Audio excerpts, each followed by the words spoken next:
आज हम देखेंगे बाइबल क्या कहती है फादर्स डे के बारे में। बहुत से लोग आज अपने फादर को विश करते हैं, आज अपने फादर को फादर्स डे पे कार्ड्स देते हैं, बुके देते हैं, गिफ्ट्स देते हैं, पर उसके बाद क्या? 364 डेज क्या? कुछ नहीं।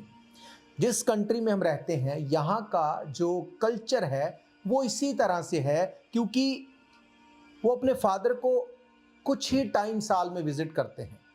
उनकी पेरेंट्स की अलग लाइफ है, बच्चों की अलग लाइफ है, तो वो इसको इस तरह से सेलिब्रेट करते हैं, खुशी मनाते हैं, which is good for them, वो अच्छी बात है। पर जिस कल्चर से हम आते हैं, हमारे लिए एवरी डे फादर्स डे है। हर रोज़ हमारे लिए पिता को धन्यवाद करने का दिन है। एवरी डे पिता से हम बात कर सकते हैं, हम उसको देख सकते हैं, हम उसके लिए परमेश्वर का धन्यवाद कर सकते हैं। हालेलुया। मैं अपने पिता के लिए परमेश्वर का धन्यवाद करता हूँ बहुत बार कि किन सिचुएशंस में से होते हुए उसने क्विट नहीं किया, उसने हमें बड़ा किया, हमें पढ़ाया, हमारे ऊपर इन्वेस्ट किया, चीज़ों को हमारे लिए उस तरह से बनाया ताकि आज हम यहाँ पे खड़े हो सके। हालेलुया। अगर आप स्वर्गीय पिता से प्यार करते हैं, थैंक्स करते हैं, उसको धन्यवाद करते हैं, और अपने बायोलॉजिकल पिता से आप हेट करते हैं, तो आप अपने आप को धोखा दे रहे हैं। क्योंकि बाइबल ये कहती है जिसको तुम देख रहे हो, अगर उससे तुम रिस्पेक्ट प्यार नहीं कर सकते, जिसको नहीं देखा, वो अनएक्सपेक्टेड है, वो नहीं हो सकता। वो तुम्हें लगता है पर ये हो नहीं सकता। हालेलुया। यीशु मसीह ने कहा, मैं उस टाइम पे कहूंगा मैं तुम्हें नहीं जानता। वो सिर्फ इसलिए नहीं होगा कि लोग गलत कैरेक्टर में चले जाएंगे। बाइबल की कोई भी अगर वर्स, कोई भी लिखे गए वचन को आप तोड़ रहे हैं, आपको सुधारना है उसको, ताकि ऐसा ना हो कि अंत के टाइम में यीशु मसीह बोले आई डोंट नो यू। क्योंकि याद रखो, हम उसकी इमेज में बनाए गए हैं। अगर हम उसकी इमेज को खराब करते हैं तो हम उसको नुकसान पहुंचा रहे हैं। एंड ऑफ द डे लोग बोलेंगे अच्छा ये यीशु मसीह के लोग हैं, इसीलिए इन्होंने ऐसा किया। तो क्या यीशु मसीह बोलेगा कि हाँ ये मेरे लोग हैं? नहीं, वो उन्हीं को बोलेगा जो उसकी इमेज को रिप्रेजेंट करते हैं, उसकी इमेज को सुधार के, संवार के पेश करते हैं। हालेलुया। भजन संहिता 127 उसकी 3 आयत में लिखा, बच्चे यहोवा के दिए हुए दान है, गर्भ का फल यहोवा की ओर से प्रतिफल है। माँ बाप होना ये एक प्रिविलेज है, ये परमेश्वर की ओर से एक रिवार्ड है। जब वहां पे लिखा ये यहोवा की ओर से प्रतिफल है, ओरिजिनल इब्रानी भाषा में अगर हम देखें तो 7939 नंबर वर्ड सकार, जिसका मतलब है रिवॉर्ड, जिसका मतलब है वेजेस, जिसका मतलब है payment of contract. Payment of contract, ये परमेश्वर का कॉन्ट्रैक्ट है, वो प्रतिफल देता है। हालेलुया। अगर बाइबल इतना सीरियस, इतना डीपली वो पिता और माता के लिए बात करती है, तो ये हमारे लिए कितना सीरियस होना चाहिए। नो मैटर व्हाट, आप कुछ भी करें, कुछ भी कहें, पर आप बाइबल को गलत साबित नहीं कर सकते। हालेलुया। बाइबल ये बताती है कि परमेश्वर ने एक सिस्टम बनाया है, अधिकार रखे हैं। परमेश्वर ने एक सिस्टम बना दिया। अगर उस सिस्टम को आप फॉलो नहीं करते, उस सिस्टम में आप खुद फिट नहीं होते, तो परमेश्वर कुछ नहीं करेगा, कुछ नहीं करेगा परमेश्वर। मैं अक्सर इस बात को बोलता हूं कि जिस समय में हम जी रहे हैं, अगर आज आप कोई चीज बाजार से बाय करते हैं और अगर उसमें आपको कुछ पूछना है, कुछ खराब हो गया, कैसे फिक्स करना है, अच्छा या बुरा, अगर आप कंपनी को फोन करें, तो क्या कंपनी से आपको कोई फोन उठा के बात करता है? नहीं, उन्होंने सब कुछ ऑटोमेटेड कर दिया, कंप्यूटर्स लगे हैं, इससे बात करनी है एक दबाओ, ये चाहिए 2 दबाओ। आज एआई का जमाना है, कंप्यूटर जो है वो आपको बताएगा सिस्टम में ये ऐसे है, आपको ये प्रॉब्लम है, इसको क्लिक करो, ये प्रॉब्लम है, इसको दबाओ, मैं तुम्हें गाइड करूंगा कि कैसे इसको फिक्स करना है। आप इरिटेट हो जाओ, आप फ्रस्ट्रेट हो जाओ, आप कुछ भी करो, बहुत सी ऐसी कंपनियां हैं जहां पे ह्यूमंस है ही नहीं जो बात करें। आप कुछ भी करो, वो 2 3 4 बार आपको बोलेगा, उसके बाद वो डिस्कनेक्ट कर देगा। आप कितना भी फ्रस्ट्रेट हो जाओ, एंड ऑफ द डे आपको उसी चीज को फॉलो करना पड़ेगा, वही आपकी प्रॉब्लम का सल्यूशन आपको देगा। सेम चीज परमेश्वर का वचन है। आपको अच्छा लगे, आपको बुरा लगे, आपको कुछ भी लगे, पर जो परमेश्वर का वचन है वही सत्य है, वही सच है। हम फेक वर्ल्ड में जी रहे हैं, फेक दुनिया है हमारे आसपास। आज के टाइम पे लोग बोलते कुछ हैं, करते कुछ हैं, दिखाते कुछ हैं, इंटरनेट पे कुछ है, पर असल में क्या है वो टोटल डिफरेंट है। इसीलिए बाइबल ये कहती है कि परमेश्वर जो है वो वचन को देके वो बोलता है कि मैंने सब कुछ तेरे हाथ में कर दिया, जैसा तू करेगा वैसा ही प्रतिफल तू पाएगा। हालेलुया। आज हर एक व्यक्ति जो है वो ब्लेस होना चाहता है, हर एक व्यक्ति जो है वो लंबी उम्र चाहता है, हर एक व्यक्ति स्ट्रगल फ्री रहना चाहता है, पर क्या हर एक ऐसा कर पा रहा है?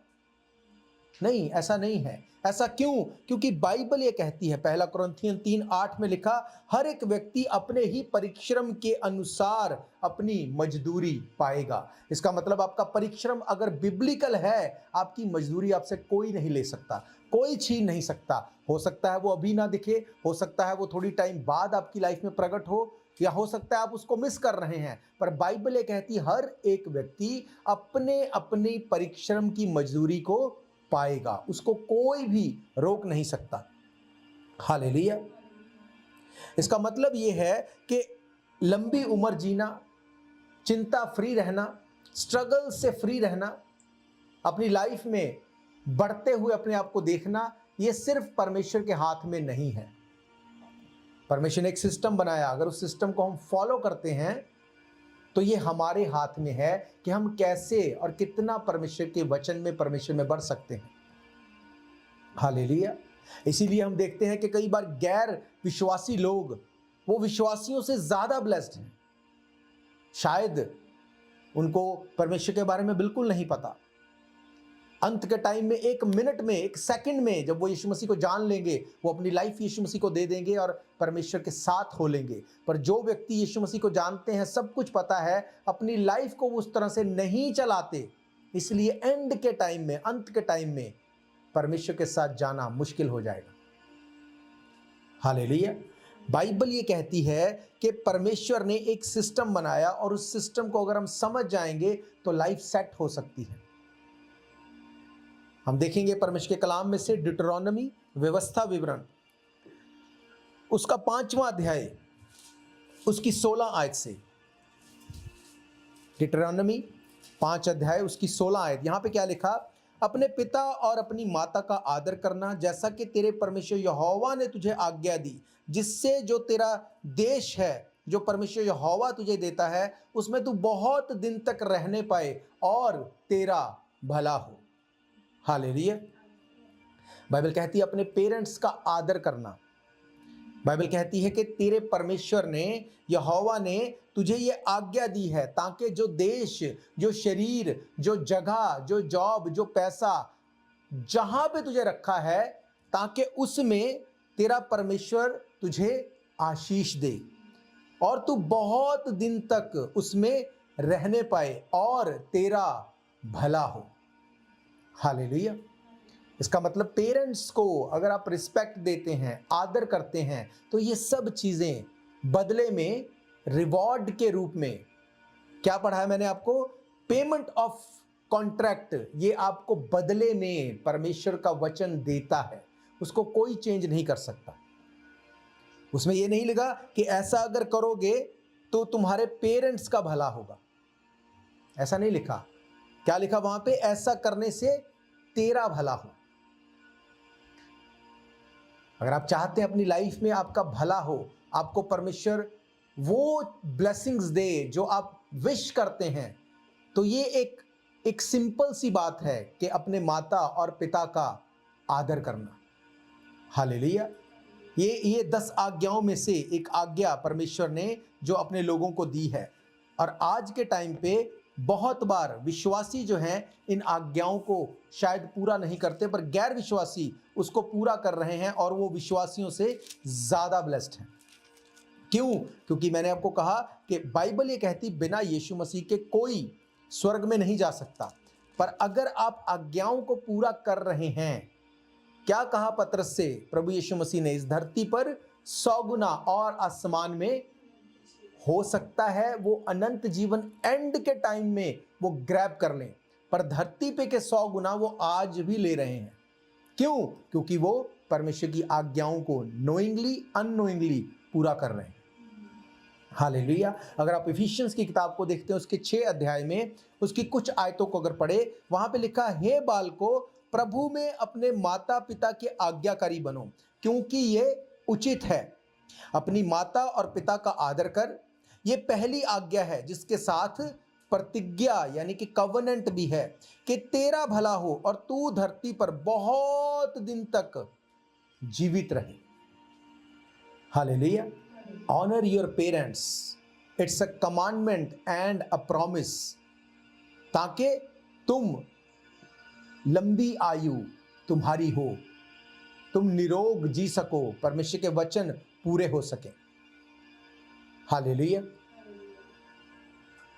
जो कुछ दिखता है, मैं आपको हमेशा बोलता हूं, जो दिखता है वो डिसीव करने वाला है। अगर सारी दुनिया एक तरफ हो और वचन का लिखा हुआ एक तरफ हो, तो वचन के साथ खड़े रहना आपके लिए फ्रूटफुल होगा, चाहे वो तब दिखे या ना दिखे। ये वचन के प्रूफ हैं, वचन इसको पूरा करके दिखाता है बाइबल में। नोहा के बारे में हम सब जानते हैं। बाइबल कहती, परमेश्वर ने नूह को कहा कि धरती पर पाप इतना ज्यादा बढ़ गया है कि अब मैं धरती को वाइप ऑफ, स्वीप करने वाला हूं, इसलिए मैं तुझे आज्ञा देता हूं कि तू एक जहाज को बना। वो सब तरह की डायमेंशन परमेश्वर ने बताई। अब नूह और उसका घराना उस जहाज को बनाने में लग गया। क्या नूह ने प्रचार नहीं किया? क्या उसने कहा परमेश्वर मेरा घराना बच जाए बस? क्या उसने ऐसा किया? नहीं, उसने परमेश्वर की आज्ञा को लेके जहाज को बनाया। 100 साल से ज्यादा उसने काम किया, वो परमेश्वर का प्रचार करता रहा, जहाज को बना के सब चीजों को करता रहा। क्या वो बहुत यंग था? नहीं, ऐसा नहीं था। वो बहुत यंग नहीं था कि उसकी आयु बहुत, वो कोई 30-40 साल का था कि वो काम करने लग गया, नहीं। पर उसके बावजूद उसने परमेश्वर की आज्ञा को लिया, उस पर काम किया, सालों साल उसको बनाने में लग गए, सालों साल प्रचार करने में लग गए। एक 0.0% भी कोई फर्क उसको नजर नहीं आया। वो लोगों को जाके बोलता था, मन फिराओ, परमेश्वर का राज्य निकट है, मन फिराओ, बहुत बड़ी बाढ़ आने वाली है, सब कुछ खत्म हो जाएगा। एक भी व्यक्ति ने रिपेंट नहीं किया, नॉट अ सिंगल पर्सन। उस टाइम पे क्या लगता होगा उसके बच्चों को भी? शायद वो सोचते होंगे, अपनी माँ से शायद बोलते होंगे कि पता नहीं अब पिताजी ऐसा क्यों कर रहे हैं, कुछ भी नहीं हो रहा, शायद इनको गलती लग गई, शायद इनको सपना आ गया, शायद कुछ हो गया। अगर कुछ हो तो कुछ तो नजर आए, कुछ भी नजर नहीं आ रहा। पर क्या किया नूह ने? उसने अपने पिता से जो मिला उसको पकड़ के उसके ऊपर काम किया, और जैसे वो काम कर रहा था उसके बच्चे उसके लिए काम कर रहे थे। ये एक साइकिल है। हालेलुया। जो आप बोते हैं उसको आपको काटना पड़ेगा। बाइबल कहती 120 साल के लगभग जब सब कुछ हो गया, 1 इंच भर भी उसको कोई रिजल्ट, कोई फर्क नजर नहीं आया, पर वो परमेश्वर के वचन के ऊपर खड़ा रहा, वचन के ऊपर बना रहा। बाइबल कहती कि एक टाइम आया जब परमेश्वर ने आसमान को खोल दिया और बारिश होना शुरू हुई, और परमेश्वर ने उस जहाज का दरवाजा बाहर से बंद कर दिया। कौन बचा उसमें? नूह के साथ 8 लोग वो टोटल बच गए। क्या परमेश्वर ने इतना बड़ा जहाज क्या सिर्फ 8 लोगों के लिए बनाया था? अगर परमेश्वर की योजना ये होती कि सिर्फ इन्हीं को बचाना है, तो परमेश्वर एक नाव को बना देता, वो इतना बड़ा जहाज नहीं बनाता, वो थोड़ा छोटा बना देता। पर उसने इतना बड़ा जहाज, इसका मतलब उसकी योजना ये थी कि लोग बच जाएं। इसलिए उसने कहा, जाके प्रचार कर, बोल लोगों को कि मन फिराओ, पापों से तौबा करो। पर लोगों को क्या लगता होगा, ऐसा कभी नहीं हुआ, ये पागल हो गया है। दुनिया यही कर रही है, दुनिया चीटिंग कर रही, चोरी कर रही, झूठ बोल रही, व्यभिचार कर रही, गंदगी में है, गलत। उनको लगता ही नहीं ये गलत है, उनको लगता सब तो कर रहे हैं। अगर ये गलत होता तो इसके साथ ये क्यों हो जाता? आज लोग चोरी करते हैं, दूसरों के पैसे लेके वापस नहीं करते, गलत गलत काम करते हैं, जुआ खेलते हैं, शराब पीते हैं, और सडनली नया घर ले लिया, नई गाड़ी ले ली, और बोलते हैं कि देखो अगर ये गलत होता तो क्या परमेश्वर हमें ब्लेस करता। और सामने से देखने पे लगता है यार ये क्या, ये सचमुच मैं जो कर रहा हूं मैं सही कर रहा हूं? क्योंकि अगर मैं सही होता तो परमेश्वर कुछ तो बताता। आपको क्या लगता है कि नूह को परमेश्वर एवरीडे बताता था कि कोई बात नहीं, डोंट बी डिस्टर्ब, डिस्करेज मत हो, बनाते रहो? क्या परमेश्वर रोज उसको बोलता होगा? हो सकता है जब पहली बार बात की उसके बाद परमेश्वर ने बोला ही ना हो। क्यों परमेश्वर ने नूह को चुना? नूह का मतलब है रेस्ट में रहने वाला व्यक्ति। परमेश्वर को यह पता था कि ये एक धर्मी व्यक्ति है, ये मेरी बात को सुनेगा। जो परमेश्वर की बात को सुनता है परमेश्वर उससे बात करता है। इसीलिए यीशु मसीह ने कहा मेरी भेड़ मेरी आवाज को पहचानती, उसको पता है मेरी आवाज क्या है। अगर आपका बच्चा है, आप उसके आसपास 100 लोग भी हों, जब उसकी माँ या बाप उसको बुलाएगा वो एकदम से देखेगा, उसको पता है ये मेरे पेरेंट्स हैं। कोई भी आवाज होती रहे, जैसे ही उसको अपने बच्चों की, उसकी अपने पेरेंट्स की आवाज सुनती वो एकदम से उसको देखते हैं। उसको पता है मेरी भेड़ मेरी आवाज पहचानती है। नूह के लिए अकेले 8 लोगों के लिए परमेश्वर ने ये नहीं किया था। परमेश्वर को कितना हर्ट हो रहा होगा कि इन सब को खत्म करना पड़ेगा। क्या परमेश्वर को अच्छा लगता है? उसने कहा मैं एक भी दुष्ट के खत्म होने से खुश नहीं हूं। पर अब ये डिपेंड करता है कि क्या आप मन फिराते हैं। आपके प्रचार में कई बार क्या होता है, मैं इस बात को मैंने एक्सपीरियंस किया है, जब तो चर्च में 1000 लोग हैं तो प्रचार कुछ और है, जब कम लोग हैं प्रचार कुछ और है, कोई बहुत ओहदेदार व्यक्ति आ गया तो प्रचार कुछ और है। चेंज हो जाता है लोगों को देख के। पर आप जानते हैं यूहन्ना बपतिस्मा दाता, जब परमेश्वर ने उसको चुना, उसकी एक जॉब, एक उसकी ड्यूटी थी, उसको भेजा गया था प्रभु यीशु मसीह के आने से पहले रास्ते को तैयार करो। उसने नहीं सोचा कि अब फरीसी आ रहे हैं, अब बहुत ओहदेदार लोग आ रहे हैं, इनको नहीं बोलूंगा, आम लोग आएंगे तो उनको मैं बताऊंगा कि मन फिराओ। उनको मैं बोलूंगा कोई बात नहीं, अभी टाइम है पर फिरा लेना मन, गलत नहीं हो जाए तुम्हारे साथ, मैं तुम्हारा वेल विशर हूं। क्या उसने ऐसा किया? उसके पास एक व्यक्ति था, चाहे लाख व्यक्ति थे, वो एक ही बात बोलता था, हे सांप के बच्चों किसने तुम्हें चिता दिया, आने वाले क्रोध से भागो। इसका मतलब लोग रिपेंट कर रहे थे तब भी वो उसको कड़ी शिक्षा देता था कि तुम्हें मन फिराना है, परमेश्वर का राज्य निकट है। वो आपके और मेरे लिए अपना सिस्टम चेंज नहीं करेगा, सिस्टम वही रहेगा, आपको अच्छा लगे या ना लगे।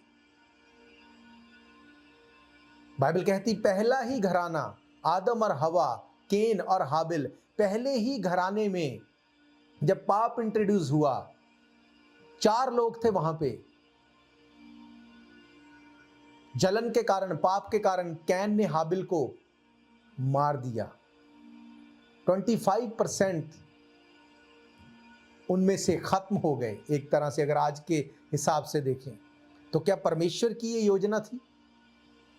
नहीं। परमेश्वर की, अगर आप सिस्टम से बाहर जाएं, क्या कैन को उसका प्रतिफल फिर उसको नहीं भोगना पड़ा? जब सिस्टम को तोड़ते हैं, अगर तुम बाड़े को तोड़ोगे सांप डसेगा। हालेलुया। इफिशियंस 6:13 में लिखा, honour your parents, it's a commandment and a promise, you will live long. आज लोग लंबी आयु जीना चाहते हैं, निरोग जीवन चाहते हैं, ब्लेस्ड लाइफ चाहते हैं, पैसा चाहते हैं, नाम चाहते हैं। बाइबल कहती है सब चीजों के लिए तुम्हें अगर सबसे पहले कुछ करना है तो वो है अपने माँ बाप का आदर करो, अपने पेरेंट्स को ऑनर करना है। आपको अच्छा लगे, आपको नहीं लगे, आपको गुस्सा आ गया, दैट्स ओके, कोई बात नहीं। गुस्सा आने के बाद क्या करना है? अगेन आपको ही जाके सॉरी फील करके उसको सॉर्ट आउट करना है। क्या ये सही है कि आपके पेरेंट्स आके आपको सॉरी बोलें कान पकड़ के? अगर आपका झगड़ा हो जाए, क्या पेरेंट्स आपको बोले कि नहीं मुझे माफ कर दो, मुझसे गलती हो गई? क्या ये सही है? नहीं। ये सिस्टम जो परमेश्वर ने बनाया उसके अकॉर्डिंग ये सही नहीं है। नो मैटर व्हाट, कुछ भी हो जाए, हमें ही बच्चों को ये बोला गया कि तुम अपने पेरेंट्स का आदर करना, नो मैटर व्हाट। हालेलुया। कई बार पेरेंट्स की बातें जो हैं, जो बोली गई हैं, वो तब समझ में नहीं आती, पर एक टाइम जब पड़ जाता है फिर उनको लगता है यार वही बात सही थी, अगर उसको मान लिया जाता तो वो शायद रिजल्ट को चेंज कर देता, पर अब करे क्या, अब वो टाइम चला गया। अब भी अगर आप मन फिरा लेते हैं, यीशु मसीह आने में क्यों देर कर रहा है? उसने अब तक किसी का हिसाब नहीं किया। वो चाहता नहीं कि एक भी जन नाश हो। उसने कहा मैं नहीं चाहता एक भी जन नाश हो, हर एक की नौबत जो है वो तौबा तक जाए। परमेश्वर का वचन ये नहीं कहता कि मैं जो पुराना बीत गया उसको फिर से ला दूंगा। वो ये बोलता है अगर आज उसका वचन सुनो तो अपने मन को कठोर मत करो। तुम नहीं जानते कि परमेश्वर कब आ जाएगा। Hallelujah. Only word of God is true, original, सच्चा सिर्फ परमेश्वर का वचन है। बाकी सब जो आपको दिखता है फेक है। लोग आपको हंसते हुए दिखते हैं, अंदर रोते हैं। लोग आपको दिखाते हैं कि हम तो बहुत बहुत कुछ हमारे पास है, अंदर कर्जे में डूबा हुआ है सब कुछ। कई बार आपको सामने से पता होता है कि ये झूठ बोल रहा है व्यक्ति, पर एक फेक वर्ड बनाने की, अपने आसपास रखने की, ये एक स्पिरिट है जो लोगों को छोड़ती नहीं। उनको लगता है नहीं यही ठीक है, ऐसे ही करके रखना है। पर बाइबल ये कहती है अगर तुम परमेश्वर के वचन में बने रहोगे, परमेश्वर का वचन तुम में बना रहेगा, तब तुम बहुत सफल लेके आओगे। हालेलुया। नीति वचन 13 अध्याय 13 आयत में लिखा, जो वचन को तुच्छ जानता है वे नाश हो जाता है, पर आज्ञा के डरवैयों को अच्छा फल मिलता है। हालेलुया।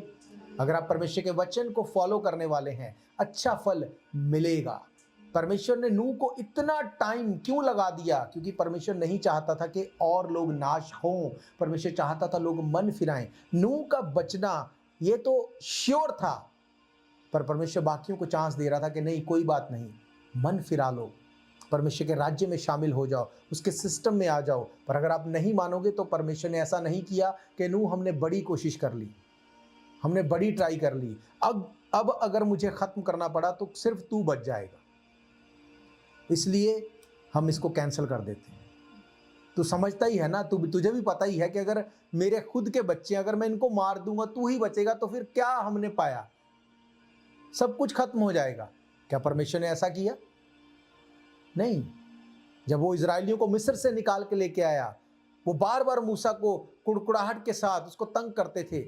परमेश्वर ने कहा ये तेरे को नहीं, ये मुझे हर्ट करते। उसने कहा पीछे हो जा, मैं सबको खत्म कर दूंगा, तुझसे नई जाति खड़ी कर दूंगा। इसका मतलब परमेश्वर के लिए कोई बात वो बोलता असंभव नहीं है। अगर वो डिले कर रहा है तो इसका मतलब सुधर जाओ। परमेश्वर के राज्य में हमें एंटर होना है, परमेश्वर को कोई फर्क नहीं है। हालेलुया।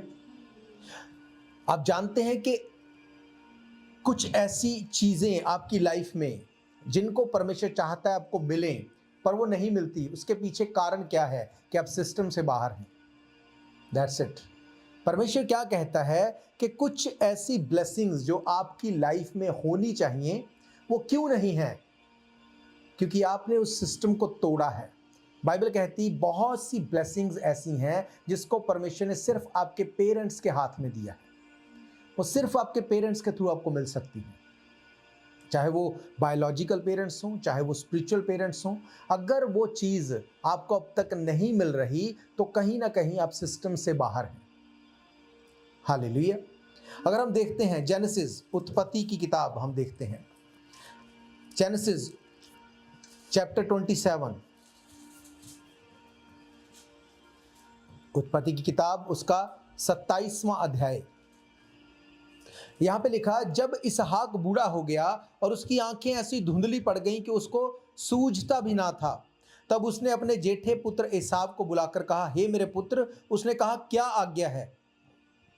उसने कहा, सुन, मैं तो बूढ़ा हो गया हूं, नहीं जानता कि मेरी मृत्यु का दिन कब होगा, इसलिए अब तू अपना तरकुश और धनुष आदि हथियार लेकर मैदान में जा, मेरे लिए एक आहेर करके लेके आ, तब मेरी रुचि के अनुसार स्वादिष्ट भोजन बनाकर मेरे सामने ले आना, कि मैं उसे खाकर मरने से पहले तुझे जी भर के आशीर्वाद दूं।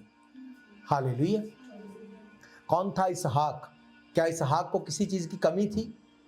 क्या उसके पास नौकर चाकर नहीं थे? उसके पास फूड नहीं था? क्या वो खाने से रहित था? उसको उसकी ज़रूरतें पूरी नहीं हो रही थी।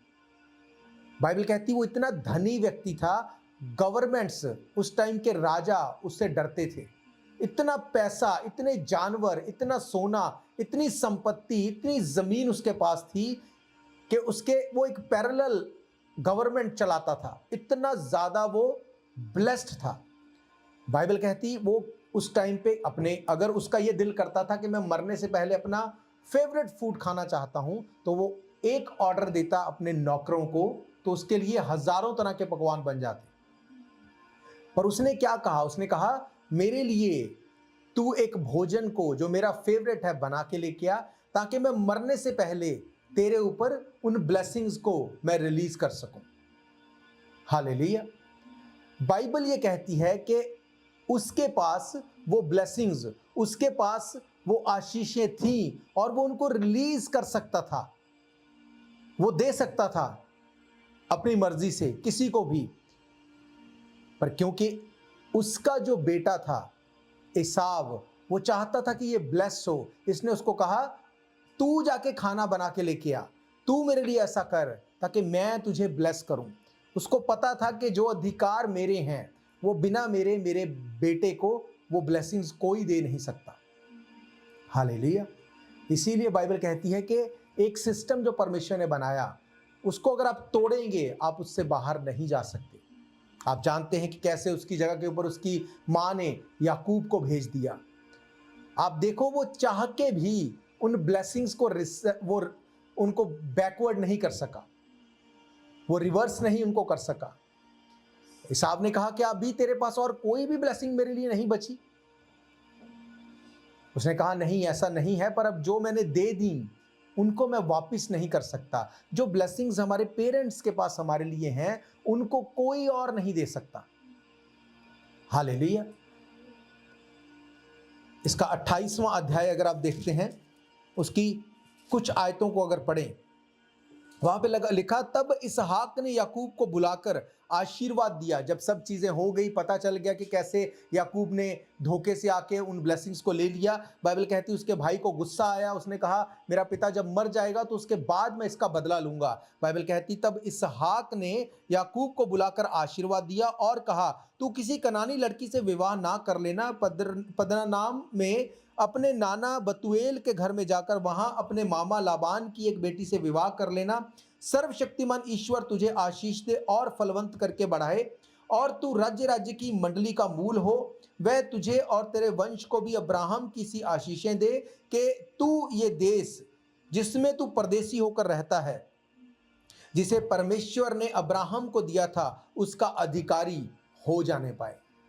याकूब को भी उसके फादर ने उसको कर्स नहीं किया, क्योंकि उसको पता था कि अगर मैं गुस्से में इसको कर्स करूंगा तो वो कर्स भी उसकी लाइफ के ऊपर काम करेगा। हालेलुया। ये पेरेंट्स का हार्ट है। जैसे आपने सुना पहले भी कि अगर आप गलत भी हैं तब भी पेरेंट्स दिल से नहीं चाहेंगे कि आपका बुरा हो।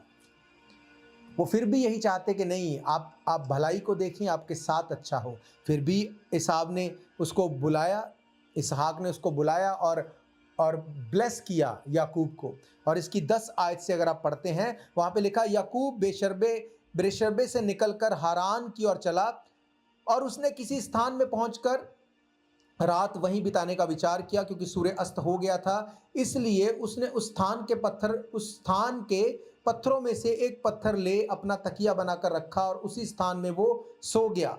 तब उसने स्वप्न में क्या देखा कि एक सीढ़ी पृथ्वी पर खड़ी है और उसका सिरा स्वर्ग तक पहुंचा है। परमेश्वर के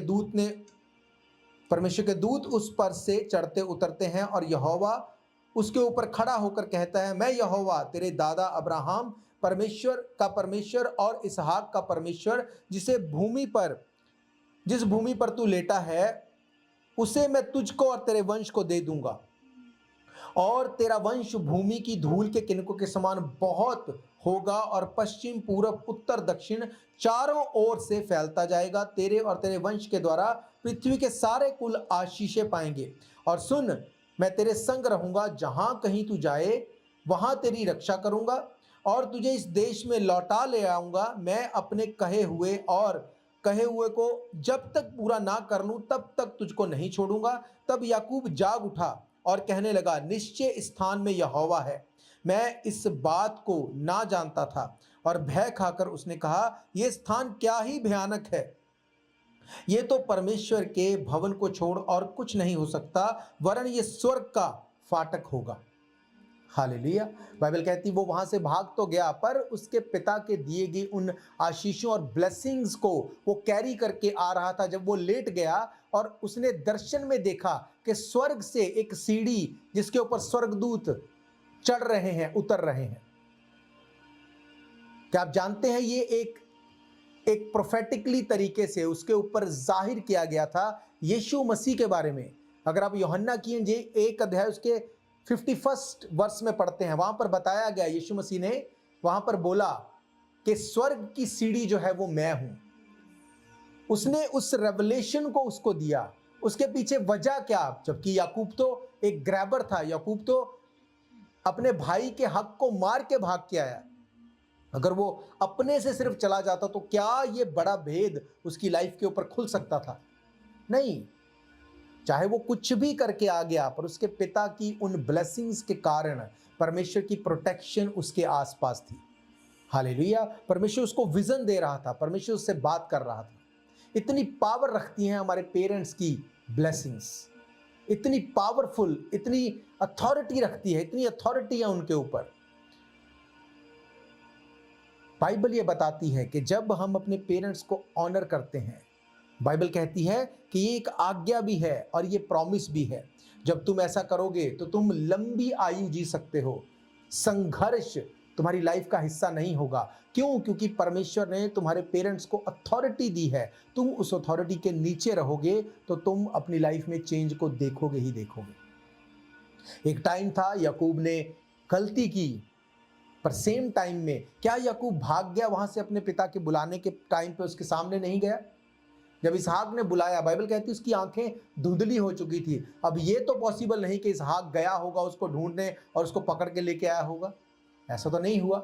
जब उसने उसको बुलाया, गलती होने के बावजूद वो उसके पास गया, और जब उसने जाके बोला, लिखा नहीं पर मुझे लगता है उसने जाके सॉरी फील की होगी, बोला होगा कि हाँ मैंने ये किया, तो उसने उसको लेट इट गो किया और उसको बोला कि जा वहां पे। फिर भी पिता ने उसके लिए अच्छा ही बनाया और उसको बोला वहां पे जाके तू इन जातियों में मत जाना, ऐसी लड़की से शादी मत करना, तू अपने मामा के घर जा। उसको सब इंस्ट्रक्शंस दी। क्यों? क्योंकि उसका पिता उसके लिए एंड ऑफ द डे भलाई ही को देखना चाहता था। सेम चीज परमेश्वर के वचन में लिखी कि सब बातें मिलके अंत में तुम्हारे लिए भलाई ही को पैदा करेंगी, अगर तुम परमेश्वर के उस तरीके के अनुसार, उसकी बुलाहट के अनुसार बुलाए गए। और हम ये जानते हैं हम सब परमेश्वर के बुलाए गए। हालेलुया। ये एक बार नहीं है, ये पहली बार नहीं है। अगर इसके आगे आप पढ़ते हैं यूसुफ के बारे में, अगर आप देखते हैं आई थिंक जेनेसिस 48 में, अगर आप उसको देखें जेनेसिस 48 में, वहाँ पर भी आपको ऐसी ही जो हैं चीज़ें देखने को मिलेंगी। इसकी 8 आयत से अगर पढ़ें, वहाँ पे लिखा, तब इज़राइल को यानी कि याकूब को यूसुफ के पुत्र देख पड़े और उसने पूछा ये कौन है? यूसुफ ने अपने पिता से कहा, हे ये मेरे पुत्र हैं जो परमेश्वर ने मुझे यहाँ दिए हैं। उसने कहा उनको मेरे पास लेके आ कि मैं उन्हें आशीर्वाद दूं। इज़राइल की आंखें बुढ़ापे के कारण धुंधली हो गई थी, यहां तक कि उसे कम सूझता था।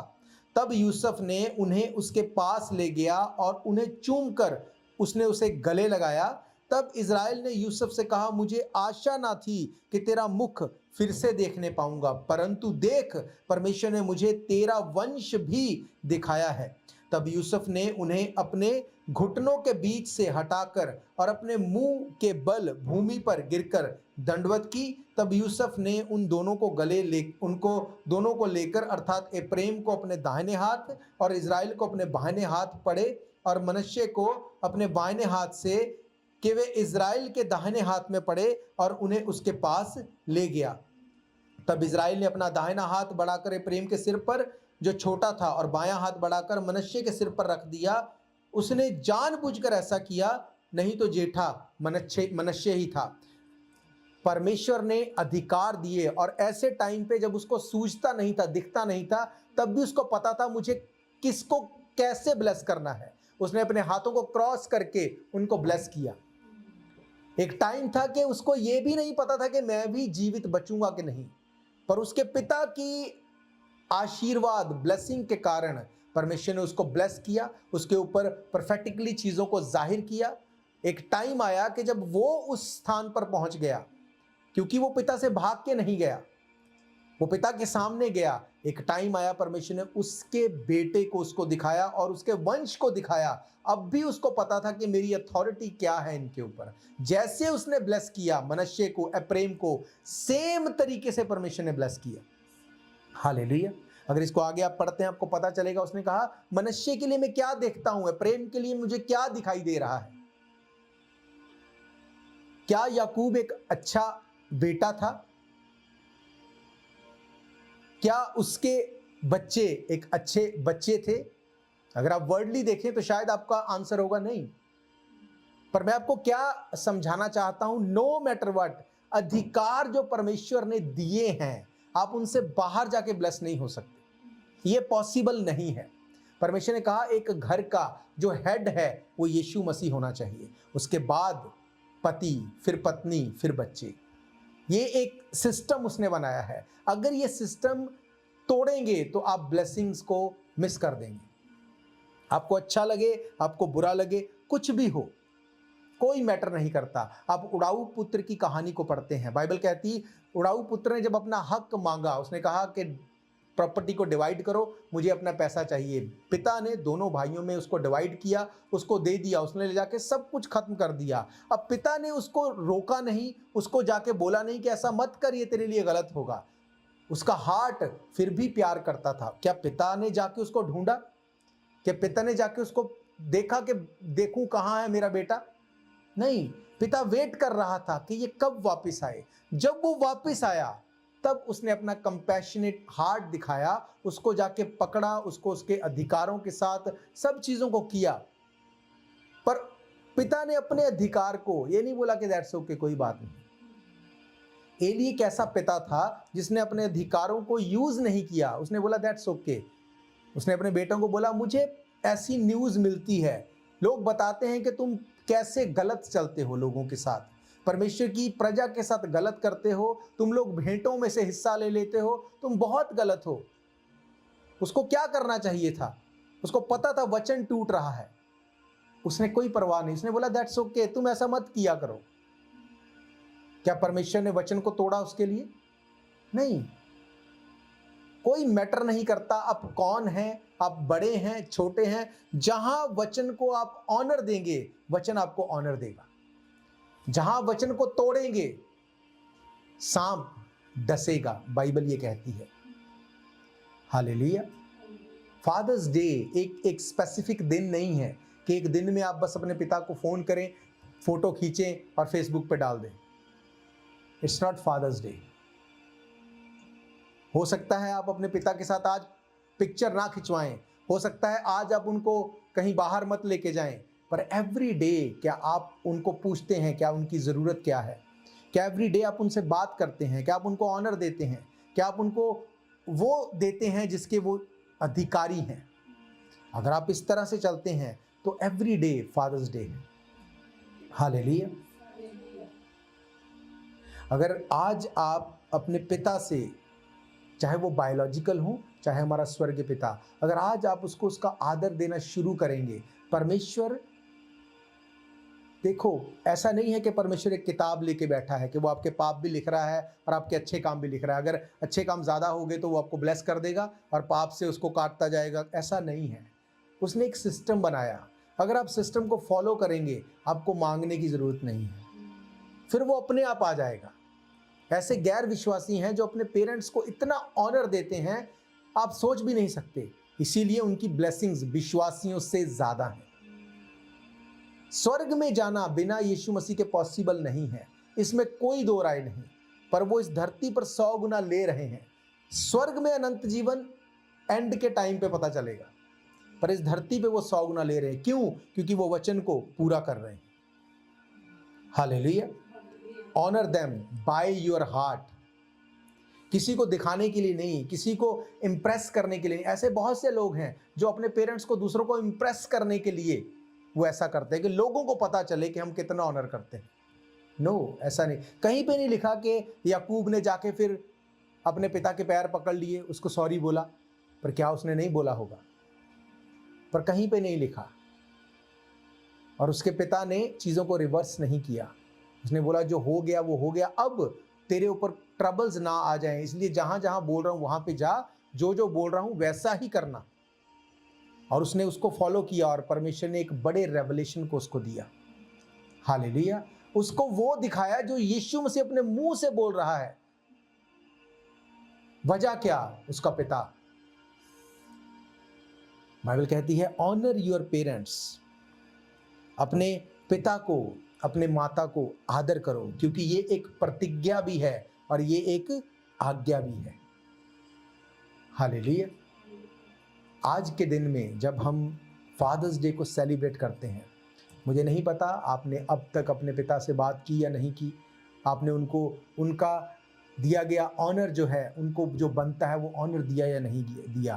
क्योंकि कई बार क्या होता है, मेरी लड़ाई हो गई जी, मेरे अनुसार नहीं किया, इसलिए मुझे ऐसा नहीं करना। नो, बाइबल ऐसा नहीं कहती। वो उनका अधिकार है, वो उनके काम है। पर अगर आज भी आप अपने पिता से बात करेंगे, आज भी वो ऑनर उसको देंगे जो उसका बनता है, वो आपके लिए ब्लेसिंग्स को रिलीज करेगा और वही ब्लेसिंग्स आपको इस सिस्टम के अकॉर्डिंग अपनी लाइफ पे ठहरती हुई नजर आएंगी। हालेलुया। आप ऐसा करके देखो। ये मैं नहीं कह रहा, ये वचन कहता है। बाइबल कहती है अपने माता और पिता का ऑनर करो। ये नहीं लिखा कि अगर वो तुम्हें तुम्हारा बनता हक दे तब ऑनर करो, ऐसा नहीं लिखा। वहां पे लिखा तुम अपने और माता और पिता का ऑनर करो। इफिशियंस 6 उसकी पहली आयत से, हे बालकों प्रभु में अपने माता पिता के आज्ञाकारी बनो, क्योंकि यही उचित है। अपनी माता और पिता का आदर कर, ये पहली आज्ञा और उसके साथ साथ प्रतिज्ञा भी है। ये ब्रैकेट में लिखा है, इसका मतलब ये मोस्ट इंपॉर्टेंट है। ये मत सोचो कि दैट्स ओके हो गया। ब्रैकेट में स्पेशली लिखा है, क्लैरिफाई किया है कि यही एक पहली आज्ञा और प्रतिज्ञा भी है, ताकि तेरा भला हो, तू धरती पर बहुत दिन तक जीवित रहे। ये नहीं लिखा ताकि तुम्हारे माता पिता का भला हो, तुम्हारा भला हो, तुम लोग इस धरती पर बहुत दिन तक जीवित रहो। और जब परमेश्वर आपको बहुत दिन तक जीवित रखने का प्रॉमिस देता है, उसमें वो बीमारियां नहीं मिलाएगा, उसमें वो स्ट्रगल नहीं मिलाएगा, उसमें वो कर्जा नहीं मिलाएगा। वचन में खराई से बने रहो। कोई परवाह मत करो कि क्या दिखता है, डोंट वरी। वचन पूरा हुए बिना नहीं खत्म होगा। बाइबल क्या कहती है? जमीन और आसमान टल जाएंगे। क्या आपको लगता है ये इजी बात है, जमीन और आसमान टल जाएं? क्या ये इजी बात है? थोड़ा सा भूचाल आ जाए तो क्या होता है? बाइबल कहती जमीन और आसमान टल जाएंगे, पर परमेश्वर के वचन में से एक बिंदु, एक मात्रा भी पूरा हुए बिना नहीं टलेगा। इसीलिए परमेश्वर का वचन कहता है दृढ़ हो जा और हियाव बांध, क्योंकि मसीह में की गई मेहनत व्यर्थ नहीं जाती। मेहनत सिर्फ रूहों को बचाना, प्रचार करना, ये है मेहनत, पर सिर्फ यही मेहनत नहीं। कोई आपके साथ बुरा कर गया, गलत कर गया, पर आपका दिया गया वचन क्या बोलता है कि तुम बुराई के बदले बुराई नहीं करोगे, गाली के बदले गाली नहीं दोगे, तुम वचन को पूरा करोगे। ये हो ही नहीं सकता कि वचन तुम्हें लेट डाउन करे, ये नहीं हो सकता। बाइबल कहती जितनों ने उसके ऊपर भरोसा रखा, उसने एक का भी मुंह काला नहीं होने दिया, किसी को भी शर्मिंदा नहीं होने दिया। आज प्रॉब्लम क्या है? हम जल्दी में हैं, बहुत जल्दी में, कि परमेश्वर हम ये कर रहे हैं, हमें भी ये चाहिए, हमारे साथ ये होना चाहिए। हो सकता है आपके लिए इससे बढ़कर रखा गया हो, पर अभी वो टाइम नहीं है। जब वो टाइम आएगा, परमेश्वर उसको फिक्स करेगा, फिट कर देगा। फिर आप थैंक्स करेंगे, परमेश्वर अच्छा हुआ ये पहले नहीं हुआ। अगर ये पहले हो जाता तो मैं लॉस में होता, पर ये परमेश्वर के टाइम के ऊपर हुआ और अब मैं सेटिस्फाई हूं। बाइबल क्या कहती है कि तुम्हारा भला ही हो, तुम्हारी लाइफ सेट हो, इसलिए परमेश्वर ने कहा एक सिंपल सा एक टास्क दिया, अपने पिता और माता का आदर करना। हालेलुया। मेरा ये विश्वास है ये वचन आपकी ज़िंदगी में काम करेंगे। नो मैटर व्हाट, कुछ भी हो, हमारी ये ड्यूटी है कि अपने पेरेंट्स को ऑनर दें, उनका आदर करें, ताकि उससे हमारा भला हो। ये हमारे लिए है, परमेश्वर का इसमें कोई लेना देना नहीं, हमारे पेरेंट्स का कोई लेना देना नहीं। कई बार जब हम किसी के लिए कुछ करते हैं तो कई बार कुछ ऐसे हमारे मसीह में भाई बहन हैं, पास्टर्स हैं, जब उनको ऑनर देते हैं तो बोलते हैं कि नहीं हमें नहीं चाहिए, हमें पता है कि आप ऑलरेडी कर रहे हो। तो मुश्किल टाइम पे, मैं आपको सच कह रहा हूँ, मुश्किल टाइम में फाइनेंस में जब दिखता है कि अभी थोड़ा टाइट है, उस टाइम पे भी जब हम परमेश्वर के लोगों को ऑनर देते हैं पैसे के साथ, तो कई बार मुझे बोला जाता है कि नहीं आप रहने दो, हमें पता है, आपके हार्ट को जानते हैं। मैं उनको क्या बोलता हूँ, ये आपके लिए नहीं है, ये इसलिए है ताकि मैं ब्लेस्ड हो सकूं, मेरी ये सिचुएशन में से मैं निकल सकूं। अगर मैं किसी तरह से किसी चीज़ में मुझे टाइट नज़र आ रहा है, बिना इसको बोए मैं नहीं निकल सकता। मैं कई बार बोलता हूं कि मैं सेल्फिश हूं, इसमें मुझे ये करना है ताकि मैं ब्लेस हो सकूं। परमेश्वर का वचन सेम चीज़ बोलता है कि अगर तुम ऐसा करोगे तो तुम सेल्फिश हो के चाहे इसको करो कि नहीं मुझे तो ऑनर ही करना है, चाहे कोई कुछ भी करता रहे, ये पलट के ब्लेसिंग बने बिना नहीं रुकेगी।